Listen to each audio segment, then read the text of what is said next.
You got some? Yeah.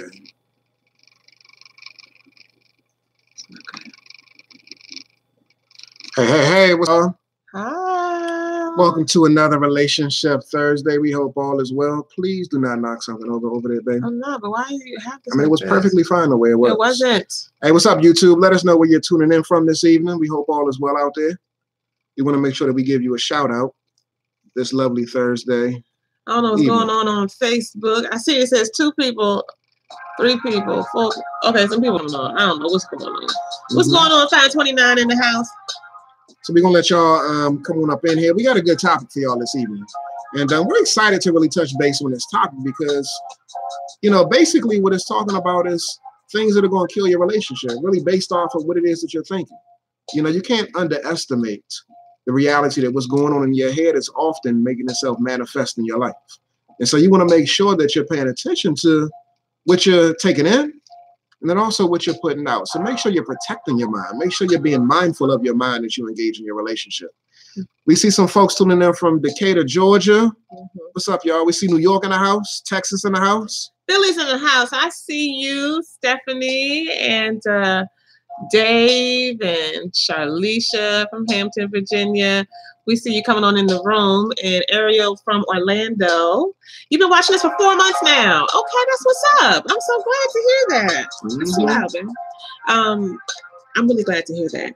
I just cannot wait to get into this topic because I think people really underestimate it. Like, oftentimes when we think about relationship problems and relationship issues and things that, you know, we could be doing differently, how many times does come to your mind that maybe it's your thinking, maybe it's your mind, right? Like maybe it's how you're seeing things, maybe it's your perception. How often do you really look at that? Most of the time, you know, you're talking to your friend or you get some feedback from a family member. And they're like, yeah, what he needs to do is this. And what she needs to do is that. And, you know, it's something where you're putting the emphasis on your partner. I was in a meeting earlier today and I asked folks just to give me a little sense of what they were thinking about the situation that we found ourselves in as we work together. And they were talking about everything and everybody but themselves. And isn't that what we do? We focus on the outside and we don't even pay attention to what's happening on the inside. And when we do that, we find ourselves kind of powerless. So it never, ever surprises me when we get a couple before us and the energy and the focus is pretty much external to them. You know, like this is, you know, going on and he's doing this and all these things outside of me that are just messing up my life and my world and my family and all of that. Like, it doesn't surprise me that they are kind of stuck in a trench, you know what I mean? They can't get out. And it seems like it's spilling into other things because it does spill into other things. So we're going to be talking about that tonight. We're going to be talking about toxic thinking and specifically some very, very interesting things that we do in our thinking that will harm our relationship. I see you continuing to come into the room. We're going to go ahead and do what we always forget to do and introduce ourselves. Again, if you're watching us for the 1st, 2nd, 3rd, or 10th, 20th time, go ahead and share this video, please. Share it on your page. Share it with people that you think might benefit from it. This is my dynamic, my amazing, my beautiful, my wonderful, my everything, my husband, Ayize. I'm going to say Ayize. You gonna forget my name? I mean, really? No, what I was no, I mean, because this music that you picked tonight is distracting. I don't like the music. I'm gonna work on that. Listen to the music. Hold up. Listen to this. And watch people gonna say they like it. Can y'all hear me? Put about my mic. They know what this is. I know what it is too, but it's just distracting. So I was like trying to turn it down. She's too. Go ahead. So introduce. So this right here is my. I just got musically sensitive. I see you, North Carolina. Thank you, J. Cole. Thank you. We got Dave representing right there saying J. Cole. Ain't nothing wrong with the music. Something wrong with my wife's ears. I like the song. It was interfering with my thoughts. All right. So this right here is my musically challenged wife, Fiona. Oh, really?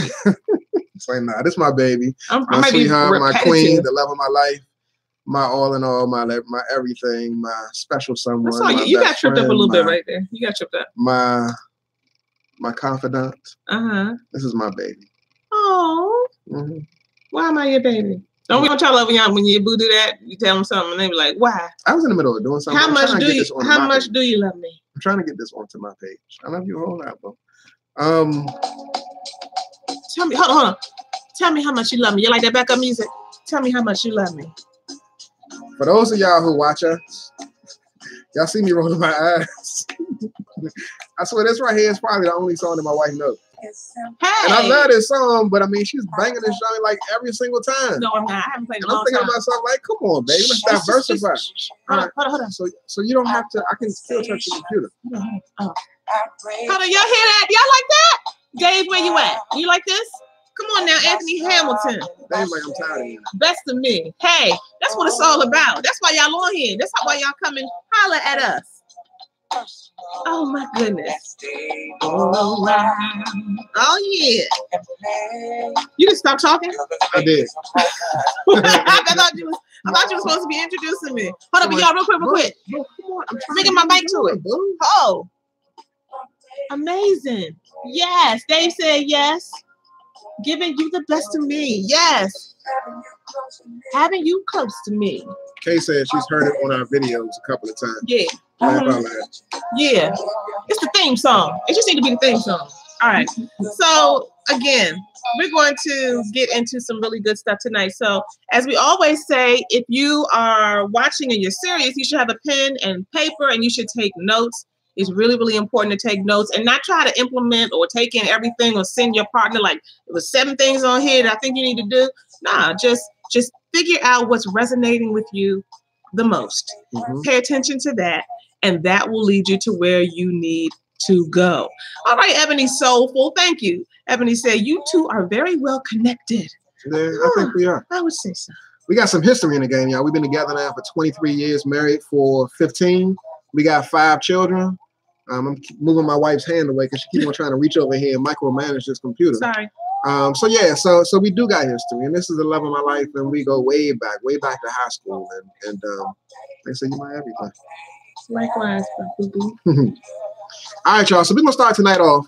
Prior to us getting into the topic at hand, what I want to do is really answer a question with my wife's assistance, and maybe even the assistance of the community. A question that was written into us.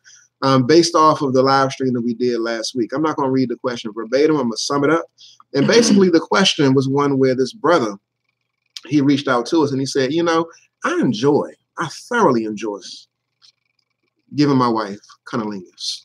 I know that man did not say cunnilingus. But nah, performing oral sex. I thoroughly enjoy it. He could have, but I just... And, you know, I got an issue because my wife, she's not really willing to reciprocate. She ain't trying to do it. She's not feeling it all like that. And so I'm trying to figure out, like, what do I need to do to get her to be inspired to take care of me the same way I take care of her? Why you pick that question? We get lots of questions every week. No, because I told him. I don't know. That question stood out to me because why is that? I just want to know why. Like, we get like lots of questions. Oftentimes easier for the man to serve. For the man to serve, and then sometimes the women get kind of gun shy. They do this. They don't fully follow through. They got the T-Rex arm. They're not fully following through. We need y'all to go like this with the Steph Curry, with the Ray Allen, with the KD. We need you to do like that. Follow through on your shot, especially in that particular area. And so, you know, for the ladies out there, what I want to say is that this is something that you want to make sure you pay attention to. And I'm lifting this up because, again, we as men, we like to serve. We like to please. We like to make sure we're handling our business in that area. We want to make sure that we cater to you, take care of you, and make you feel good, get you off the way you want to be got off. And so, you know, not to say that we necessarily need you to reciprocate all the time, but the important thing to keep in mind is that we don't want to be left out in the wind, fending for ourselves, and you just leaving us in the corner like, and we're like, hey, what about me? That's not cool. So just as we got a responsibility to satisfy and please you, you got a responsibility as well. So the question was, what can I do to get her to do me like I do her? Well,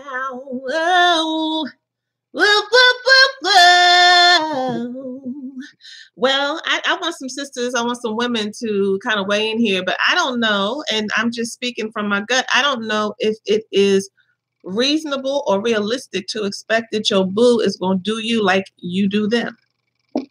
Now, go with me here. I see your face. And I see your face getting a little tight. Yeah. Because look, first of all, we're all different. We all have different thresholds, right? We have different talents and skills. Hey, please share this video, y'all. Please share we all have that and different comfort levels. And so I think what's more important is not to focus on how do I get her to do me like, you know, I do her. Thank you, Booker. We appreciate you sharing the video. But it's also about, or more primarily what it's about is how is it that you articulate what makes you happy, what gets you there, what pleases you in a way that your partner can receive it. So if we talk about and we look at communication in general, if you have some feedback to give somebody, or you have a desire or a demand to make of somebody, it's always good to give a little validation. Let them know, you know, hey, you're doing a good job here, or, you know, I really think that you do great there. Whatever it is, I don't care if you're at work, you're at the grocery store, you know what I'm saying? Whatever it is, you're trying to get something done at the bank, like, oh, I know you're working hard. Can you help me out with this deposit slip, you know? Right? So we can take that into the bedroom. How is it that you can get your queen to be more willing to do some of the things that you know would really make your toes curl? Well, what you want to do is not say, you need to do me like I do you. You need to talk to her about what she does do well, right? And I think, you know, really give her kudos. We all like kudos. If my food is good, and he lets me know, I'm like, all right. And if the food I feed him in the bedroom is good and he lets me know, I'm like, all right, you know, either way, I want to know. And it gives me encouragement. You understand? So I think sometimes you do get to a place of frustration. That's where it's at. Sometimes you blurt that thing out and let your partner know, like, I'm not feeling the way you're coming at me. I don't want no lazy head. I just don't. You know, you're trying to do it, but you're doing a half-ass job at doing it, and so what he's saying is that he's not even getting it. Like, she's not willing to reciprocate. And so what I'm gonna say to you is essentially what my wife said, which is you got to make sure that you're communicating effectively, and the way to do that is to validate first and foremost. But to me, this begs to question whether or not there's clarity around the reason why. I think that it's important to really get clarity around the reason why she won't. I don't know if it has to do with her belief system. I don't know if it has to do with the fact that you, you know, smell a particular. I don't know. I don't know what the deal is, and I don't know. And so I think that it's important to really get to the root of why. And sometimes it's not easy to do that within the context of sitting down with your partner and having that conversation. You may need to have somebody like a therapist to be the intermediary to have that type of conversation, because it's an uncomfortable one, especially if there's some type of physical situation going on. It's a very uncomfortable one. Right. You know, but on top of that, when you're actually trying to deconstruct and understand somebody's underlying belief system, which we're going to be talking about this evening with these non-toxic thoughts. You getting deep right now. Deconstruct. That right there is something that's heavy as well. So what I would encourage you to do is to get to the why. But you may need some assistance in getting to the why, because it's at that why that and truth be told, she may not ever want to do it. She may not ever want to do it. Somebody said, wait a minute, is this a girlfriend or a wife? No, it's a wife. It's a wife. It's a wife. It's a wife. And so my assumption based off of that question is that as a wife, you're obligated. Well, well, let me say this. I do think, and this is going to be strong for some people, but that's not the first time I've said it. Welcome. You're late. You missed the topic. We're not even up into it yet. We're doing a daggone question, but we're talking about transition to the topic. We're going to get into it in a moment. What was I just saying? Talking about whether or not you're obligated. So you are obligated. If you're married, a part of marriage and a part of a committed relationship is to make sure that you attend to each other, mind, body, spirit, right? Physically, emotionally, mentally. Does that mean you need to suck someone's penis? No, doesn't mean that. It doesn't mean that has to happen that way, right? But what it does mean is that you do have an obligation, and that word makes people feel like, wait a minute, what does that mean? Like, I don't owe you anything, right? But there is a better word. And it really is synonymous with what the hell you did when you walked down the aisle. It's called commitment. I am committed to my husband's physical body. I'm committed to his physical being just as I'm committed to his mind and his heart, and his sense of spirituality and connection to God and how we connect, right? So it's commitment. That's really what it's about. I want to shout out David Young, because David said that both he and his wife attended the workshop that we did at Union Temple here in DC. Hey, what's up, David? He said that jump shot. Am I doing it right? Yours look kind of flimsy. Okay, hold up. What is it? Let me see you do it. Every time I do it, yours flimsy too. Anyway, that jump shot motion is something they're still laughing at. Follow through. That's my husband is pointing at. Women follow through. Ladies follow through. Right, men follow through too. All right, let's keep it moving. Let's get into this. Let's get into this, y'all. So we can go ahead and shift into the topic, y'all. And so I think that it's apropos for us to transition from this space, because again, there could be some type of belief system that's informing and influencing how she's showing up in the bedroom. And so when we look at this thing, tonight's topic is 9 toxic thoughts that will destroy your relationship, especially if you allow it to. But it's not a guarantee, but there are definitely toxic thoughts that can negatively influence your relationship if you allow them to creep up in there. Now, one thing that I want to lift up, y'all, is that when it comes to you flowing, when it comes to you functioning in your relationship, a lot of times people have a tendency to place all of the responsibility on their partner. Their partner is the one with the issue. Their partner is the one to blame. The partner is the one who's bringing the drama, bringing the chaos, and bringing the dysfunction in the relationship. And so what I want to say is that your partner may very well be doing that stuff. Your partner might be cray. He or she really might be. And, as a result, you're in a relationship that looks a particular way, but you cannot, and I'm encouraging you not to divorce yourself from your role and your responsibility for the mess that currently exists in your relationship. So if your partner is cray, you made the decision to stay with your partner. If your partner is showing up a particular way, you've made the decision to tolerate your partner's behavior. So again, you've shown up in your relationship a certain way, and you can't divorce yourself from the outcome, which is your relationship as a result of what you contributed to it. Whether it is you staying there, whether it is you leaving, whether it is you getting stank along with your partner, you have a role that you're playing in the relationship. And the way that you're showing up is oftentimes influenced by your thoughts. And oftentimes these thoughts end up being toxic thoughts. Mm-hmm. Oh, can I talk about the first one? Yeah. Are we going to go in order, or? I'm going to do whatever we'll do, but I just won't do that one. You wrote it down.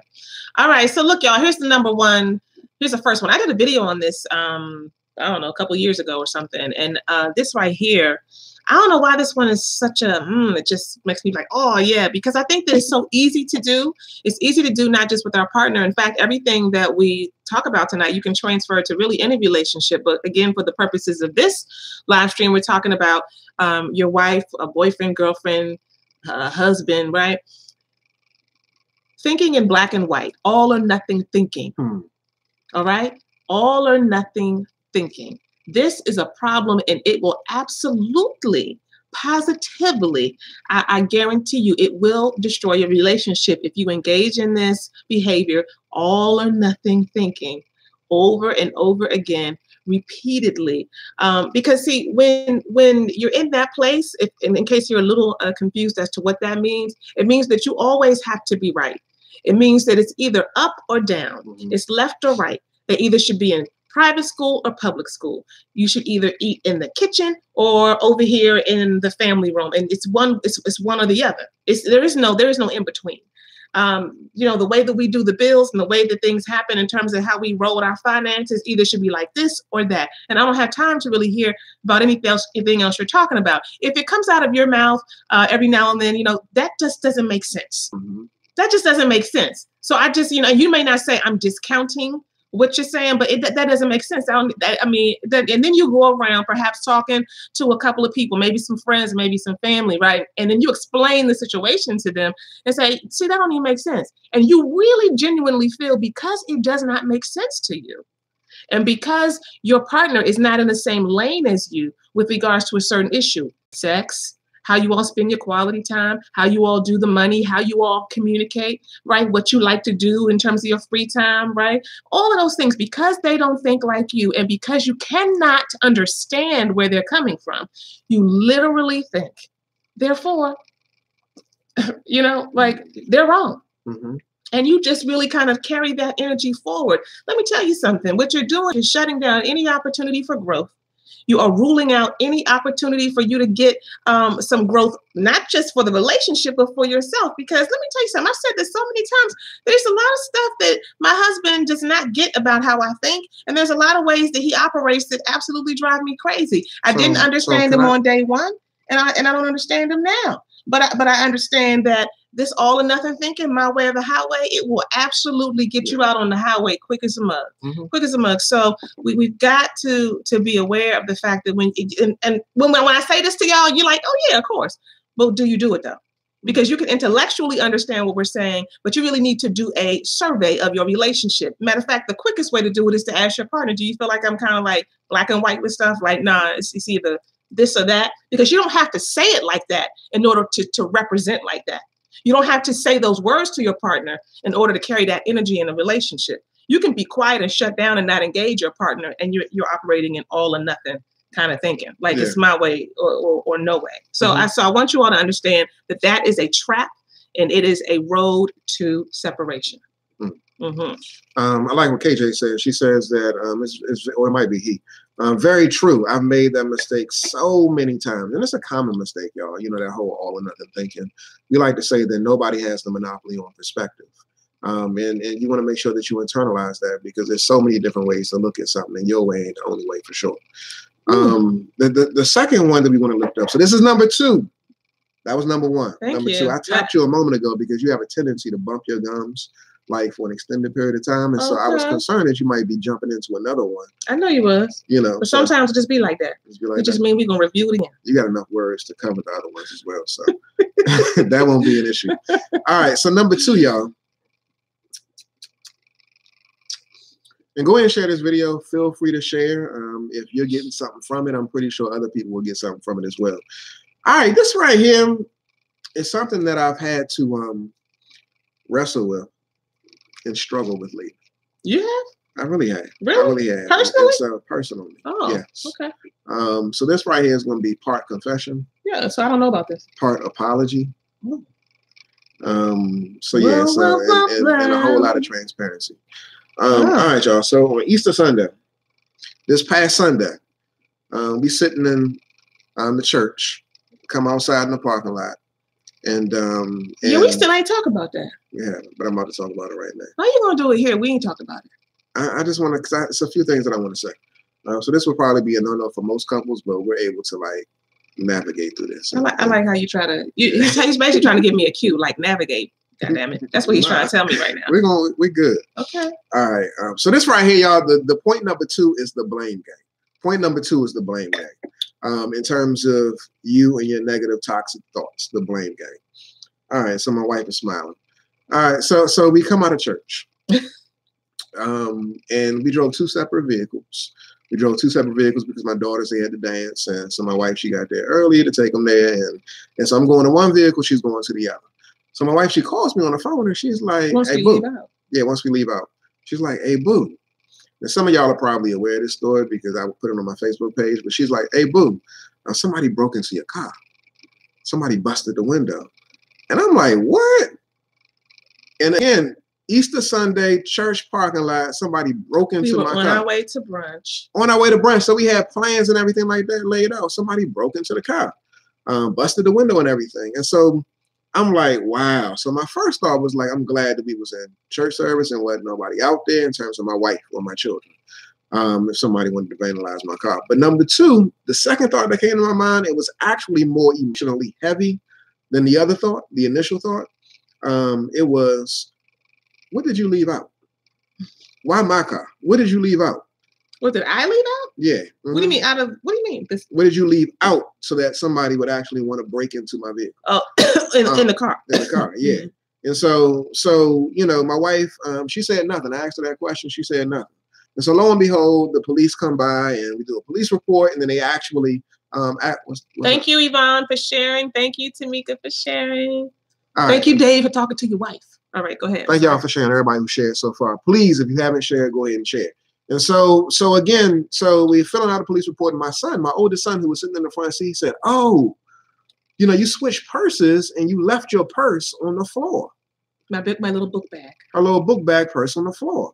And so what happened is that she took her regular purse inside the church and left her book bag purse on the floor of the passenger seat of the car. And so what they did was they saw that. They saw that, broke in there. And so I was pissed. I was. It's not funny. It's not funny. And I was blaming her. I was blaming her. And this is a great example of how you don't even have to say it, and you still send that message. Yeah, because this man was sending me straight Superman energy. I didn't say anything. I was really trying to be diplomatic. I was really trying to be understanding. I was really trying to be sensitive. Wait a minute. Let's not get carried away. No, I was trying to manage myself. I was trying. All you were doing was trying to manage yourself because you didn't say anything wrong. You just trying to be quiet. But you weren't trying to be sensitive, compassionate. You weren't doing none of that. I wanted to make sure that she was okay. No, you were not. I really was. By trying to make sure that I'm managing my energy. That's how I was trying to do. Was your energy managed? Finish the story. It was managed to the best of my ability. Well, you got a long ass way to go. So I was upset, y'all. I was extremely upset. And again, I blame my wife for the fact that she left it on the floor of the car.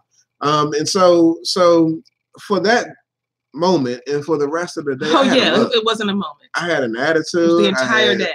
Just some type of energy came about me. Now, fellas, or even ladies, let me know whether or not you can understand me being pissed off. Somebody said me being mad. I am guilty of the blame game often. Let me know, because I know I'm not. I know that I'm not. Hey, LaDonna. I'm not the only one who has felt this feeling. Or if you have a spouse who's done something that's basically put your vehicle, put some property. Or you feel like it was irresponsible. You feel like it was irresponsible. Yeah, so I'm seeing some people who are making the comments that. What are y'all saying? Okay. Yeah, so I do. Dave says. Tawanza, I see you. Tawanza, hey. And that thing made me mad, y'all. And so I blame my wife. But in hindsight, what I realized is that, we can't blame the victim. We can't blame the victim. I said, I ain't breaking your car, right? Yeah, she did. So I didn't break your car. You know how they had like a master plan. We got a bad habit. Before I got there. And so again, I should be able to park my church on the church parking lot. Park my car in the church parking lot and not have it vandalized. I should be able to. I should be able to park in a community where people predominantly reside and not have it vandalized. I really should be able to. I should be able to trust that if my wife was to leave something in the car, like a coat or even a purse, that it's not going to get broken into. And so for the person who makes the decision to take out whatever tool they took out, bust my window and break into my car, really the responsibility rests on them. I mean, it's them. They're the ones who I should really be upset with. Could my wife have made a different decision? Yeah. But in terms of me being upset and blaming her, that's a mind trick, y'all, that we got to make sure to be sidestepped, because it's not the mind trick. The mind trick is that we want to attack. We want to attach negative energy and attack the person or the thing that's immediately in front of us. And we want to make sure that we sidestep that thing, because again, it just causes a wedge in the relationship. And so my wife, she was salty with me. I was salty with her. We had tension in the relationship. And so, baby, I'm sorry. I was wrong. And it's not just that. I'm gonna give y'all another example real quick. I blame my wife for knocking off a knob to one of the things in the car. But I got some clarification that it was actually already loose. And hold on, let me do the slow motion turn. Hold up. So did you ask your father? Was it already like that? Yeah. Well, I'm just gonna sing so I don't smack him. Go ahead, tell him about that one too. So so I blame my wife. You borrowed, so you had to borrow his parents' car. We didn't have to borrow my parents' Well, you borrowed it so that you could get your car fixed. Mm-hmm. And what happened? Then I took it somewhere. Yeah, you took it. I'm just gonna tell the story. I took it somewhere. It came, and he got in the car, and the knob to turn something. It fell off to the AC, the vent, and all of that type of stuff. He called me talking about some. When I say be responsible for the energy that you bring, some of this stuff may sound really simple, but Ayize, as beautiful and wonderful as you are, he can get into a really, really deep kind of like stankiness. It's that man stankiness. I don't know what you want to call it, but I mean, his whole energy was like, I know you did it. Like, what did you do? When did you touch it? I'm like, dude, I didn't touch it. I saw it like that. It was already like that. I'm like, call your peeps. I'm sure it was already like that. He went to the store, got a new one. He was mad. So fundamentally, this is not just about blaming, but this is also about self-regulation. So in mental health, what we talk about, wrong, you did something bad. And you do that not just with me, you also do it with the kids. And you are sending a message that is unhealthy. Because let me tell you something. I know enough intellectually to know, I'm saying to myself over and over again on Sunday, I did not break in this man's car. It was irresponsible to leave it on the seat. That's not like a good thing to do, to leave your purse in the car, right? Your little book bag thing, whatever, right? But I am not responsible for what happened to your car. I didn't make the choice to do that. I made a mistake. And if your spouse is not allowed to be a human, to make a mistake, and if you're not able to look at the intent, but all you can look at is the result, you are shallow, you are surface, and you don't know how to regulate yourself, because you make them responsible for the things that you all come up against in your lives, when all they're doing is just being human. I mean, I'm human. I'm like, dang, you know what I'm saying? Like, my bad. That was dumb, right? But now I'm getting a straight up, like, all day long. So Yvonne, Yvonne Peters, she said, does the blame game lead into the shame game? And so that's exactly what. Oh, Yvonne, and that's the thing. I was so, oh my God, I'm probably this wine, but I'm getting emotional right now. Girl, you just hit it. Now we talking about a daggone car, right? But let me tell you something. The moment my son said, "Oh, I think you left your little purse or whatever," my heart sank. It didn't sink because I realized, oh, I did. And I think I caused this, because I didn't.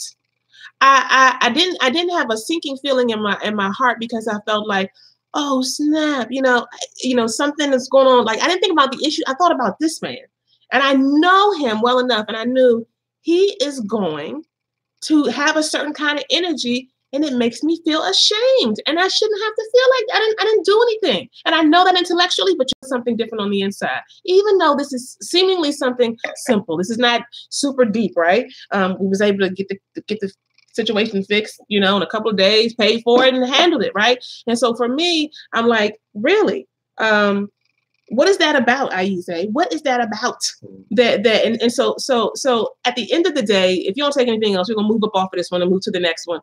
You really have to understand that when you introduce blame, Yvonne, you hit that thing on the head. You are introducing shame. You make people start to question and doubt themselves and just feel bad, as if you've done something that you intentionally tried to hurt and try to hurt you or do whatever.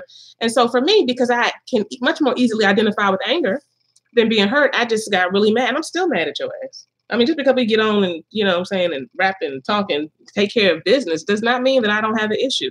You cannot do that. It creates so much stuff. And it says more about you than the person that you blame. Yeah. Okay. But I appreciate the sorry. I'll think about accepting it. So. All right, number 3, y'all. Number three. Okay, number 3. Do I want to do this one? Catastrophic conclusions. Boop, boop, boop, boop. Yeah. Ooh, ooh, ooh, ooh. Yeah. Do you want to speak on this one? You don't want to? No. Do you know anything about this one? You don't? I'm trying to see where you want to go. Well, catastrophic conclusions. All right. So sometimes we run to a conclusion about what something means. We attach a meaning to it. Our partner does something that makes us feel some type of way, and we've created a whole scenario around it. We created a whole story around it. They didn't answer the phone. They didn't text back right away. Like, whatever it is, right? We've created this whole, and sometimes we don't even recognize that we're doing it. And we move to this, catastrophic place. And even when we get evidence of the fact that it's not what we thought it was, we don't have enough emotional grounding on the inside of us to say, all right, let me bring it down for a minute. Okay, my bad. There I go. We don't even have any sense of connection in with ourselves to even check ourselves when we're doing it. If this is you, if this is something that rings true for you, then you really want to pay attention to this, because people who tend to, jump to conclusions in general and really get caught up in catastrophic conclusions, right? That means that you went to the grocery store, right? And you said you was running around the corner, right? And you've been gone for an hour, and I called you and you didn't answer, and I texted you, and it's been like 3 minutes, and now what is going on? And there's no history of betrayal. There's no history of anything like that. You're just all of a sudden in a place where they died in a car accident.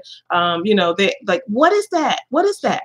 Or they're trying to purposely, like, just get away. They don't want to be there with you and, watch the kids. I've done that a little bit. You know, they just want to get away, right? And they don't want to be with you, right? There's these conclusions. What does it say about our relationship? And you don't love me like you used to, and all this kind of stuff. And so we have got to remember that exaggerating negative actions, it really does hurt the relationship. You've got to be willing to just start at the place of recognizing when you're doing it. Oftentimes that might happen when the event is over, because it's an emotional charge we get, right? And when you recognize it, don't just brush past that thing, acknowledge it. Because half of what you do that can put your relationship at risk can be undone if you just own your shit. Just own it. You know what? I know I'll be doing that. My bad. I'm working on it. Or you know what? You're right. Sometimes all you can mutter is I'm right. Maybe you can't say it. We say this over and over again. Get a sticky note, get a piece of paper. You know what I mean? Just write it down. I'm sorry. That was uncalled for. I don't know what got into me. Whatever. Right? So these catastrophic conclusions, right? Again, I said this, the last one, what was the blame game, and I must take Yvonne's word, blame and shame game, right? Says more about you than it does about the other person, but all of these do, really, because it's all a reflection of some of the gaps inside of us. We can, if we get real deep with it, which we're not going to do tonight, but if we got real deep with it, we could go back and figure out, like, when did that happen? Why do I tend to be a person who doesn't trust other people? Why do I tend sometimes to be suspicious of people's motives? Why do I not trust that people really have my back? And why do I do that even with my own partner, right? Like, what is that about? That comes from somewhere. That's just not your personality. You're not born with that. That comes out of your experience. So the more we can pay attention to some of these things that we're talking about, the better we can start to really grow ourselves so that our relationship can fundamentally benefit. This does not mean that you turn off your intuition. So what we're saying is that just don't catastrophize. But, denying catastrophication doesn't mean, again, that you turn off your intuition. That's in you for a reason. And so if there's been no evidence to indicate that your man or your woman has the capacity to be faithful, then you should have some questions. You should be concerned. You should wonder whether or not he or she is going to the store when they say that they're doing that. And so in that situation, it may be reasonable for you to, again, be suspicious about their behavior. But if they're giving you the evidence and you still have questions and you're still unsure, again, you need to be looking at yourself and checking your thoughts, because that's influencing how you might catastrophize a situation unnecessarily. What number is this? This is number 4. So let's just go ahead and put number 5 and attach it onto this one, which is overactive imagination. Overactive imagination. Who knows if you have an overactive really, boo? It's number 3. It should be further along than that. If you have an overactive imagination, I want you to just raise your hand. Can you put your hand up in your comment, drop a little comment and put your hand up, or say, yeah, that's me. An overactive imagination. Some of us really, Why you say that? I think that's, that's a part of I wasn't expecting you to say that. It's a part of my gift, my creativity and my ability to be perceptive. And you're very, this is the most intuitive person I know. And so, so that comes from me making connections when there are no connections, connecting very abstract dots. And so that's the imagination part. Sometimes it goes overboard, but it's there for a reason. But what you said is so powerful, sweetheart, because usually what our gift is in some way, it is, it's a double-edged sword. You know what I mean? Like, it's a gift and it's a curse, right? It helps us, and it's a talent in some way. And it also can really hem us up and hold us back. And so when you have an overactive imagination, you can push this right here, babe. When you have an overactive imagination, that can lead to things like anxiety. Right. People who, have issues with anxiety, perhaps even having panic attacks, even suffering from depression and that kind of thing. It's because the imagination is just gone. It's just going. And so we just have to all commit to knowledge of self, like really paying attention to, like, what's my makeup? Where do I tend to fall? You know, if a situation happens, like Aize he can pretty much say, like, he knows how I'm going to react and I know how he's going to react. And it tends to be two completely opposite ways because he's wired a certain way and I'm wired a certain way, right? And so if you can say that about yourself and not judge it, then and only then will you be able to begin to heal it. But the overactive imagination has to be challenged. It has to be challenged by grounding yourself. And that's a whole nother topic for a whole nother day. But grounding yourself and getting centered, you know, I got to get back over into the art of overcoming with Iyanla out here on Facebook and do some more live streams. And you also can listen to me if you're in the DMV or if you are listening online and globally. Really, you can listen to me on Mondays at 1 o'clock on WPFW 89.3 FM because we get into talking about some of these things in a deeper way. So I just wanted to attach that one on. All right, y'all. So number 5, it's not too late to share. Please share this video if you found it thus far to be beneficial. Number 5 is when we have this tendency to say that our partner should do something, or they should understand something, or they should be thinking something about us.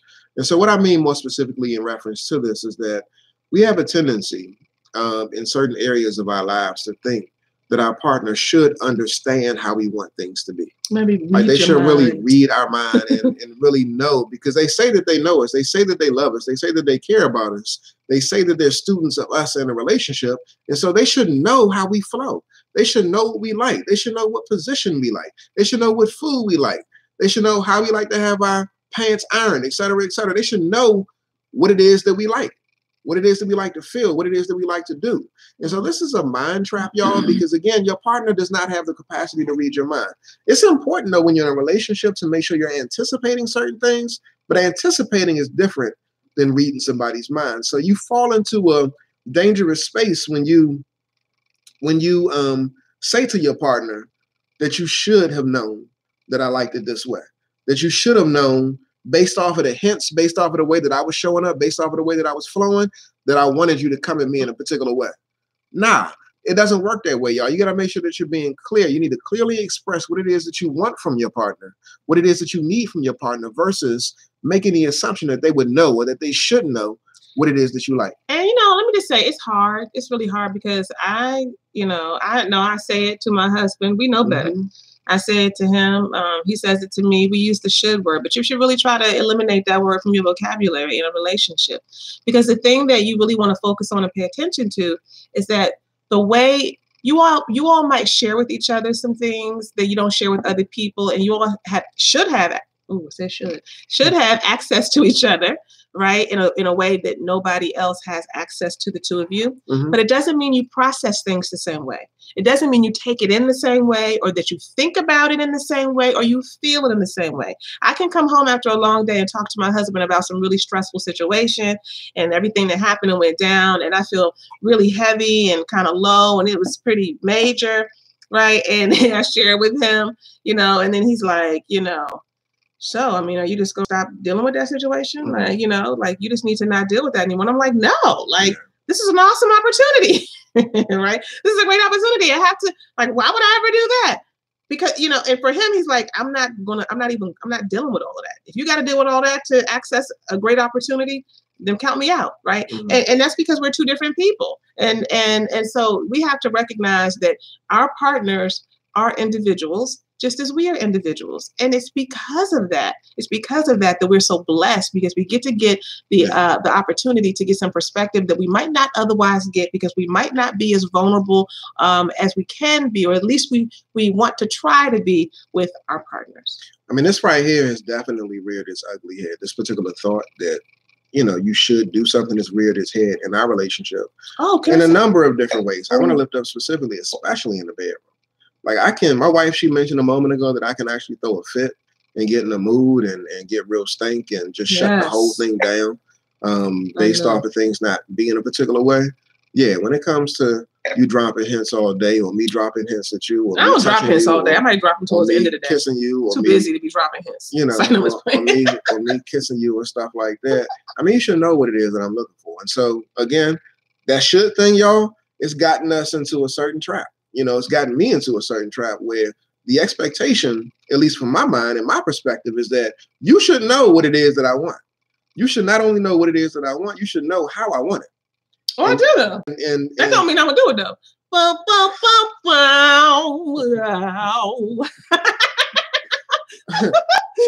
you don't always know. You don't always know. No, I don't. Sometimes I am oblivious. I'm like, oh, because I was like giving you all that heat earlier. You ready to take it to town? I'm ready to take it to sleep. Yeah. So can I give one more example? So again, the follow through. The follow through. Yes, Travis, the follow through. Travis, it down. Bring it down. No. So hold up. He said to me, y'all, sisters, listen to this real quick. We were talking about our son just recently started daycare. So for those who don't know, we have a 2-year-old. I'm filling my wine. We got a 2-year-old, a 10-year-old, a 12-year-old, a 13-year-old, and a 16-year-old. And so our 2-year-old just started daycare. I can't believe we're back in that space. Can you believe that? And we're taking our 2-year-old to one of the daycare that some of our other children went to. I mean, it's just beautiful. Yeah. So anyway, we were contemplating before we decided on daycare, we were contemplating nanny. And I was like, oh, that would be great if we could have a nanny. Anybody feel me? Because some people in the category of, ooh, a nanny, that's bougie. Oh, a nanny, that would be great. I don't know where you fall. But we were contemplating a nanny, and I said, and the nanny could come in. I'm talking to him. I'm like, the nanny could come in. They can, be with our son, and they can also, wash some clothes and do a few dishes. And, I can, give them some instructions. They can start a little dinner. Mm-hmm. You should have seen his face. His face was looking like, he looked a little, puzzled. And I was like, what? I mean, I think this is a good plan. Like, this would help in so many ways. We have such busy lives. We do so much. That would help me tremendously. And my husband said he did one of these things. This is what you do. We'll do like this. With his beard. And he's like, so, you could, but, I think you really should be the one making the dinner. Didn't you? I think you should really be the one, like, like washing the clothes. Like, why are we bringing somebody else in here? Mickey, you feel me? A nanny would be great. Oh, Stephanie, thank you. She said, I love our nanny. You about to revive this conversation in our household. But look, he was transparent. He felt I should, right? Like, because and a part of me still culturally, does. Right? Yeah. Like, intellectually one thing, but he's like, nah, but like, should you need to make the dinner. Mm-hmm. You the mommy. Yeah. You know what I'm saying? I'm like, she can just get it started. I can come in, I'm out here hustling in these streets. Mm-hmm. You understand? Hustling, right? Just like you are. Mm-hmm. So why you get to come home and sit down on the couch and put your feet up? And sometimes, hold up real quick. Do you ever come home and you realize, I will come home and then when I'm pulling into the driveway, I'm thinking about what is going to be for dinner. So I come in and before I even take my clothes off and my shoes off, I go and just start turning on the oven, right? Stove, whatever, and getting stuff started so that I can go up to my bedroom, change my clothes, come back down, keep it going. And by the time I sit down, well, it is, late. I have been home and I haven't sat down for about 2 hours because I got a 2-year-old, right? So, the shoulds. We got to pay attention to the shoulds. And I got love for my husband because I'm pretty traditional in terms of I was about to say, aren't there certain things that you think that I should do? There's certain roles that I'm traditional, you can't escape but I'm also like gender roles. You ain't got to be like that. Don't be trying to box nobody in. It's what you want to do. Mm-hmm. I don't subscribe to gender roles, but I do absolutely have certain things that I lean towards traditional roles because it's just the way I was raised and it works for me. You understand what I'm saying? Like, it works for me. Like, this is real petty, but I'm not taking the trash out. That trash about to fall up on the floor. I'm not doing it. I'm going to get one of these boys up in here. My husband what you doing? So what if I had a dude come in here taking out the trash? You wouldn't feel like, what are you doing? Like, hire somebody to come take out the trash? Yeah, if I hire somebody to come take out the trash. Okay, this is a better example. This is a better example. The grass. How many people have somebody people do that? Yeah, but if it was the same person that was like cutting the grass, taking out the trash, working on different areas, apartments in the house, you wouldn't have an issue with that? No. You got a husband. I don't care. But see, here's the thing. This is how upbringings and backgrounds come into play. In my household, my parents, I'm a PK, my parents are pastors. They were really, really busy. My parents had people coming to cut the grass, cleaning the house, doing all different kind of stuff. I don't care. They can cut the grass. That is not the measure of a man. Now, I'm not saying I'm not saying that, I don't like when I see my husband out there, and because he gets into all of that and he does it himself. But I told you, haven't I? Why don't we just get somebody to do it? You're like, no, I'm doing it. Right. Like, and from your side of the world, growing up, what? I don't want to fill in the blank. I'm sorry, I was reading this comment. So from your side of the world, y'all wasn't hiring nobody to come cut no grass. Oh, no. Clean the house. All that kind of stuff, right? So my husband's favorite words are, that's not necessary. It's not necessary. It's not necessary because that's his upbringing, right? So, we got 7 people in this first house. of all, we need to put Allende on how do we get here? On the job. On what job? He could do something. He too.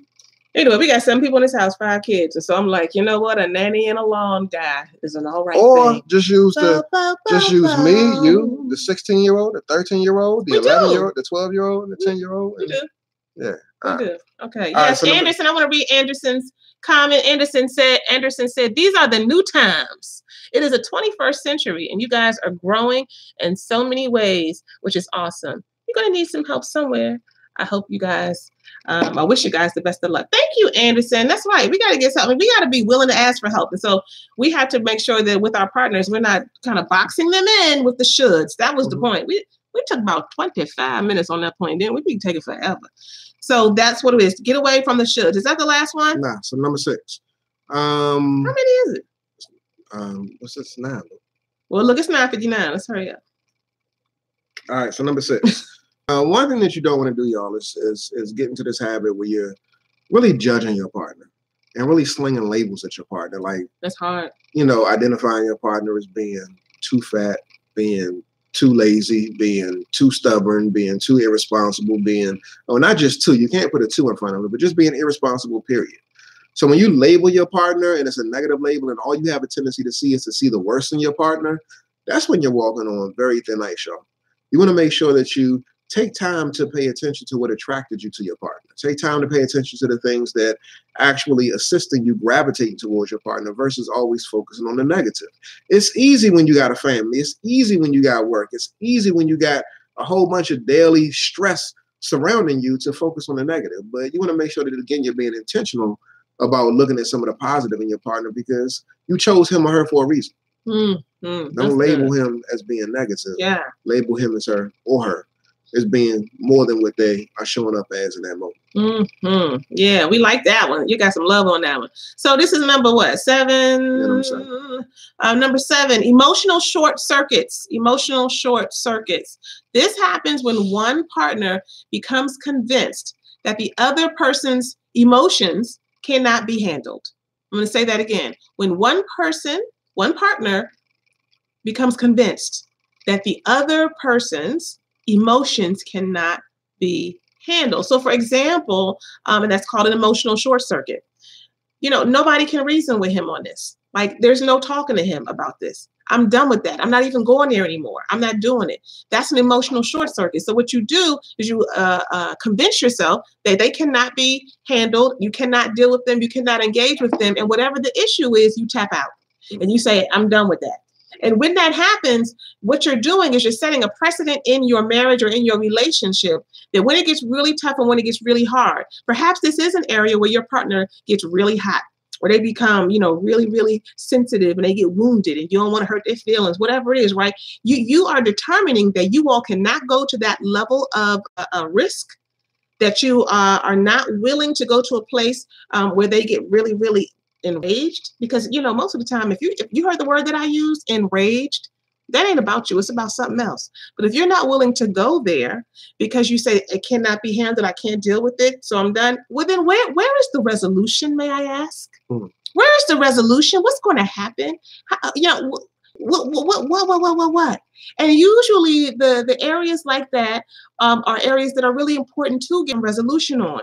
We tell folks all the time, and we've said it on here before, that there was a study that was done many years ago. They said that like 70-something% or whatever of the issues that couples have in relationships never get resolved. Never get resolved. So it's only about, 25 to 30% of the stuff that actually gets resolved, because the other stuff, it's just a consequence of being in a relationship with another person, someone who's different than you, and you're living your life with them, and you're having to negotiate and navigate the world with another person. And that stuff just isn't going to get resolved. I just think differently than you. I don't see what you're saying. I don't really agree. It's all good. It's all good, right? But there's a certain amount of things, about 25 to 30%, that is very essential for you to get to, right? And I see a comment that just came. Yes, girl, Yvonne, you on it tonight, my sister. Have the courageous conversation. There are certain areas where you have to be willing to have the courageous conversation. And so when you really allow emotional short-circuiting to happen, you are really allowing yourself to stay stuck and to not go to the next relationship. So if that's you, you need to get some courage. And the way you get courage is to get around other people who want to have some courage too. That's all you have to do. That's not something that some people just have and others don't. It's something that's grown through being intentional about how you grow it in. All right, y'all. So number eight. This right here. You can't be tired, babe. Excuse me? You don't got permission to be tired. What time did I leave the house this morning? Yes, I am tired. You can keep your ass away. We only got 2 more. All right. Don't talk to me like that. Stop. Go ahead. All right. So number 8, y'all. Number 8 is one where you erroneously assume that your partner is really out to get you. Number 8 is where you have this belief that your partner is intentionally trying to do things to destroy you. Not literally destroy you, but just trying to like strategize against you. Like your partner does not have your best interest in mind. Your partner is so self-absorbed, so selfish that all they do is focus on themselves. This right here is another mind trap that you want to make sure that you sidestep, because again, if you think that your partner is out to get you, that can probably be emanating from a place within you where you have some low sense of self. Because you think that about other people too. Yeah, exactly. And so you believe that other people are out to get you, out to attack you. They're strategizing against you.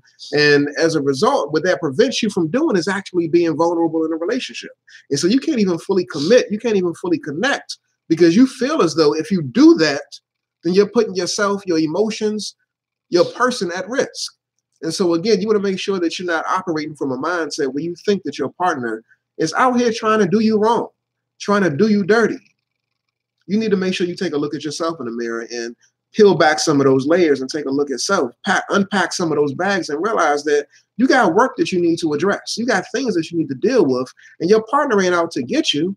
Your partner can actually be attempting to build you up. But because you have experienced life the way you have, you perceive that whatever he or she does, that it's negative, that they got arrows pointing directly at you, when no, that might not necessarily be the case. So don't make those assumptions. Don't think that they're out here trying to get you. Yes, indeed. That's good. That's good. This is the last one, number 9, and then we're going to close up shop one night.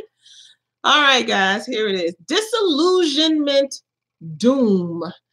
Disillusionment doom. What does that mean? To be disillusioned means that you are unsatisfied. You do not feel as though you are getting what you need. You have lost the fire. You had something and perhaps you don't have it anymore. And this happens a lot in relationships when your partner showed up a certain way, they bought certain energy, they did certain things that they do not bring anymore, that they do not really put forward in the relationship anymore. Perhaps, for example, maybe you were attracted to your partner early on in the relationship. You really got, excited and turned on because your partner was one who had all kinds of ideas about, things that you guys were going to do. You're going to, I don't know, travel the world and, kind of save up money and invest in stock and do some different things. And, I know nothing about that stuff, right? But we're going to do some stuff that's different. And they would take you places and, expose you to different things. And then maybe, let's just say along the way, again, this is just an example, right? Along the way, something perhaps occurred where they were, maybe in a situation where they got right? Or, they thought that they were moving and shaking and trying to build the kind of life that you all have talked about for so long. And they got hurt and they got wounded and they stepped back and now they're scared. right? So you can take this and apply it to any situation. And so now the same kind of energy, the same kind of creativity and risk-taking that you saw early on is not there anymore. And you depended on them for that. And you're like, man, I remember back when, you know, he used to be so, you know, exciting, and he used to have so much energy and have all these ideas about what he was going to do for us. And now, you know, I'm leading the way. Like, you know, he don't even do this, he don't even do that. And so you are in disillusionment doom. You are in a place where you are stuck on where you all were and not focused on where you are now.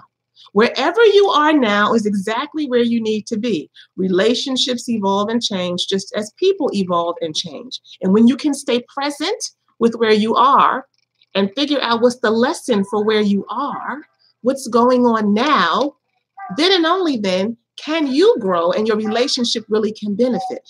Don't get stuck into what used to be and how things used to be. That's not going to get you anywhere. That's how people start tapping out and being like, I'm done with this. But let me tell you something. You think that you're going to get the next person, they're not going to shift a little bit, change a little bit? You think that's going to, you know, be any different? It's not. People change and evolve. The question is, are you changing? Are you evolving? Are you expanding? Are you making sure that you accommodate the process of being a human? The process of growing, of pulling back, of moving forward, of being scared, of being willing to get out there, being willing to get out there and fight, and being sometimes a little hesitant, right? Can we be real with each other? Can we be real? So do not get into that place. Look at where you are now. And the best way you can do that, and we'll end on this note, is to be grateful. Gratitude is a beast. You understand? Every time I start to get into a negative spiral, I start to get grateful. I write it down. I figure out what's going on with me through the process of engaging in gratitude. I got too much stuff to be grateful for. I remember when I wanted it, now I got it. And it's not just about something physical, it's even about my mindset. I remember when I used to be in a place that I used to get overwhelmed and feel like I was sinking. And now I can shift and be like, ground yourself, girl. You a grown-ass woman. I'm not tripping. I'm thankful for that. Because the stress that used to take me somewhere else doesn't take me there now. It doesn't do it because I'm growing. I'm grateful. You can do that in your relationship. You can do that in your life. But only if you stop playing, y'all. Stop playing. Start pushing. It's been another Relationship Thursday night. All right, y'all. Join us next week. Please share. We love y'all. And thanks for tuning in, Facebook and YouTube. See y'all next Thursday. Bye. All right, peace, y'all.